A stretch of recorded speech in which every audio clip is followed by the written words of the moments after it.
The man Mucho gave everything. Eric Mitchell sat in his parked car in the restaurant parking lot, watching the numbers on his bank account.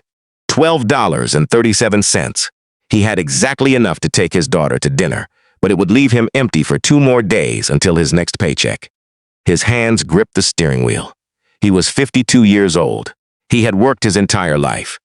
Starting when he was 16, working through college, working through his marriage, working through the years when he barely had custody of his only daughter. He had sacrificed everything, and still, every month, he found himself in this exact position, counting coins, holding his breath, hoping he could just make it to the surface one more time. The parking lot was cold. November rain had turned the asphalt dark. Inside the restaurant, the lights were warm. His daughter, Maya, was waiting for him inside. She was 24 now. She lived with him while she saved money for her own apartment. Or at least, that was the official reason. Eric knew the real reason was that she was still afraid he would disappear. After everything that had happened between him and her mother, after the years of confusion and anger, Maya had slowly, carefully begun to trust him again. Not completely, but enough to share an apartment. Enough to have dinner with him on a Thursday night. It was small, but it was everything. Eric opened his car door and stepped into the rain. His jacket was old and thin, but it had kept him warm through enough winters that he could not imagine life without it. He walked toward the restaurant, his shoes making soft sounds on the wet concrete. Just before he reached the door, he saw her. She was sitting on a concrete bench outside the restaurant, wrapped in a blanket that might have been white once, but was now gray. Her face was thin, exhausted in a way that suggested a long life of struggles Eric recognized. Her hands shook slightly as she folded the blanket around herself. She could not have been older than he was, but she looked like she had lived 100 years. Eric paused. He looked back at the warm restaurant. He looked at the woman. He had been homeless once. Not for long. Just the 3 months after his divorce, when his ex-wife had taken the house, his job had laid him off, and he had found himself living in his car with a 5-year-old daughter who did not understand why her father could not afford an apartment. He remembered the cold. He remembered the shame. He remembered a stranger. A woman at a shelter, who had given him money without asking questions, who had told him his daughter deserved to have a roof over her head, and who had been right. Eric reached into his pocket. Dinner with his daughter was going to have to wait. He pulled out his wallet and removed the $20 bill he had been saving. It was creased from being folded for so long. It represented the difference between eating well tonight and eating very little. It represented security. It represented the promise to himself that he had made it, that he was not going to be that scared homeless man again. "Hey," he said quietly. The woman looked up. "Would you like some food?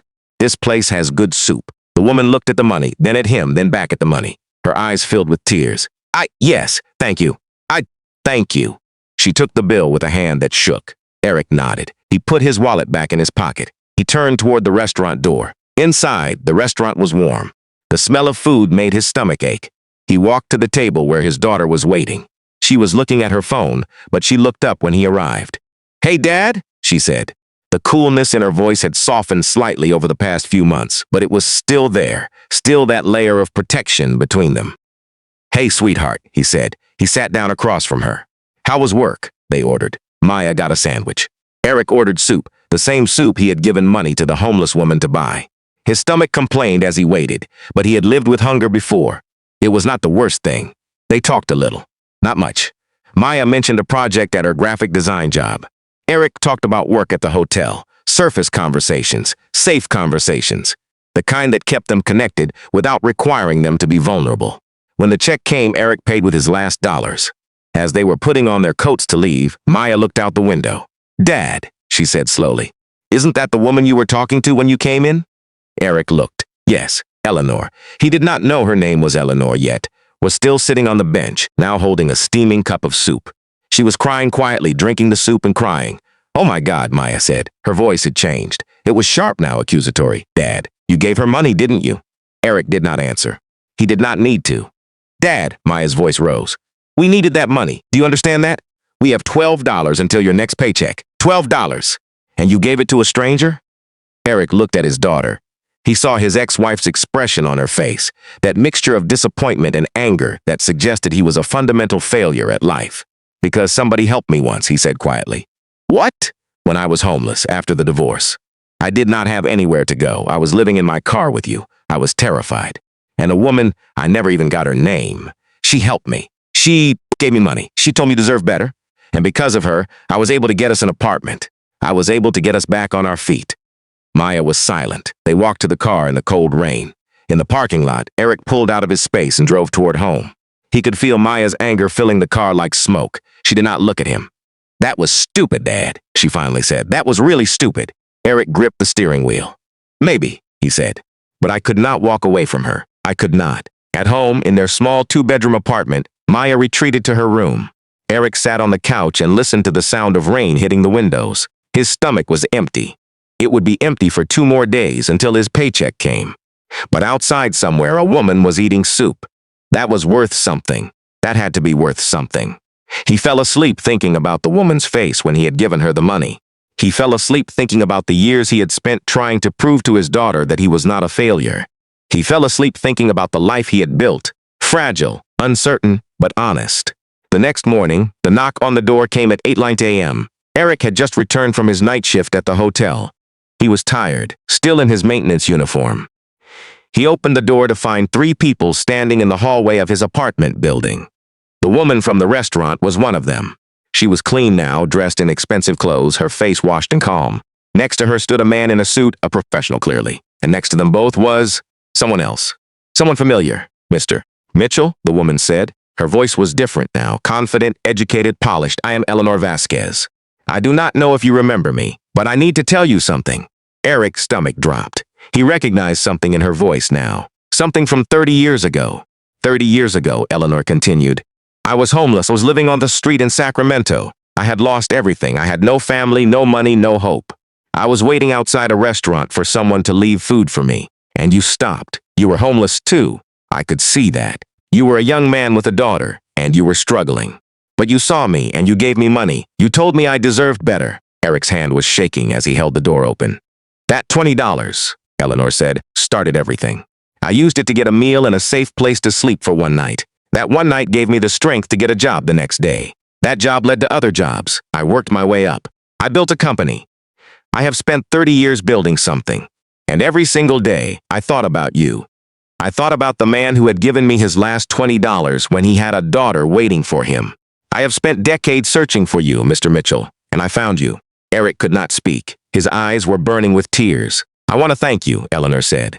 "I want to give you what you gave me, and more." The man in the suit handed Eric an envelope. Inside was a check. A check with more zeros than Eric had ever seen written on a single piece of paper. It was enough to change everything. It was enough to buy a house, to retire, to ensure he would never be hungry again. Eric looked at the check. Then he looked at Eleanor. "I cannot take this," he said. "You have to," Eleanor said. "It is not charity, it is recognition. You saved my life. You never expected anything in return. But I expect something now. I want to know what your dream is." "My dream?" Eric felt like he was into dream now. Like none of this was real, yes. "What do you want to do with your life? What have you always wanted to do?" Eric thought about all the years, all the struggle, all the times he had given money to people he could not afford to help. All the times he had told himself that if he ever had enough, he would build something. Something that would help others who were struggling like he had struggled. "I want to open a shelter," he said quietly, "for single parents, a place where they can stay when they have nowhere else to go, where children can be safe. Then that is what we are going to do together." That night, Maya came home from work and found her father sitting at the kitchen table with Eleanor. They were looking at plans for a building. There was coffee and papers everywhere. They looked up when she walked in. "Maya," her father said. His voice was different, stronger, like something had shifted. "There is someone I want you to meet." Eleanor stood up. "I am Eleanor Vasquez," she said. "Your father helped me 30 years ago when I had nothing. Yesterday he helped me again when I was testing whether his kindness was real. I found that it was. I also found something else. I have been looking for proof of what your father told me about your mother, about the custody battle, about what really happened." Maya's face went pale. Eleanor opened her laptop and showed Maya documents, court records, witness statements, the real story of what had happened between Eric and Maya's mother, the truth about custody, the truth about who had fought for Maya and who had manipulated her. Maya read the documents in silence. Then she looked at her father. "Why didn't you ever tell me?" she said, her voice breaking. "Because you loved her," Eric said quietly, "and I did not want to poison that. She was your mother. She gave birth to you. I did not want you to hate her. I wanted you to make your own decisions about who she was." Maya walked to her father and hugged him. For the first time in years, it was a real hug. Not dutiful, real. Over the next weeks, plans came together. Eric left his job at the hotel to work on the shelter project full-time. Eleanor donated the land and the funding. Maya helped design the building. They worked together, the three of them, creating something that would help others who were struggling. One evening, as the sun was setting over Portland, Eric stood outside the land where the shelter would be built. Eleanor stood next to him. They did not speak for a long time. They just looked at the empty lot, imagining the building that would rise there. "Do you know what I learned?" Eleanor said finally. "From the moment you gave me that $20 until now."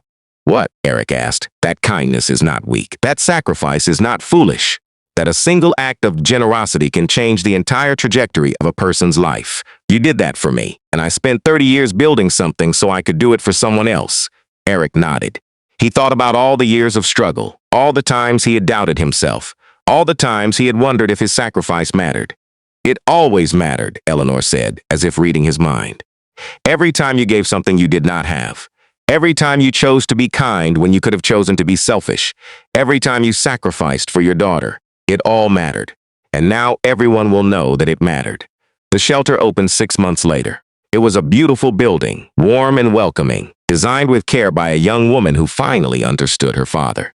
On opening day, dozens of single parents and their children arrived, looking for safety, for help, for a place to rest while they rebuilt their lives. Eric stood at the entrance, greeting each person. His daughter was beside him. Eleanor was there too, and together they had created something good, something that would help people for years to come.